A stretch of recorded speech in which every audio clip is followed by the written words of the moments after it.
আমার প্রত্যেক দিনের night time skin care routine. Office থেকে এসে আমি এই রুটিনটাই ফলো করি। তবে এবার আমি রাতের ফেস ওয়াশ এবং সিরামটা চেঞ্জ করলাম, কারণ কাজের জন্য যেহেতু আমাকে প্রায় দিন মেকআপ করতে হয়, তাই স্কিনে বেশ কিছু সমস্যা দেখা দিচ্ছে। তো সেই কারণেই আমি ডট অ্যান্ড কির এই ফেস ওয়াশটা এবং এই সিরামটা নিলাম। দেখা যাক বেশ কিছুদিন ইউজ করি, রেজাল্ট আশা করি বুঝতে পারবো, কারণ সবাই খুব ভালো রিভিউ দিয়েছে এটা।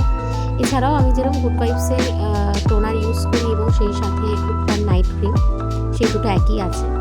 স্টেপ বাই স্টেপ আমি একটা একটা করে ইউজ করে নিলাম এবং তারপর আমি স্কিনটাকে একটু রেস্ট নেওয়ার টাইম দিলাম। তারপর লিপ বাম লাগিয়ে চুল বেঁধে শুয়ে পড়ি। সাধারণত রাত্রের দিকে এই রুটিনটাই ফলো করি। বেশি খুব একটা কিছু স্কিনে অ্যাপ্লাই করা হয় না, প্রত্যেক দিন সময়ও পাই না। তো এইভাবেই প্রত্যেক দিন আমি আমার রাত্রে স্কিন কেয়ার করি।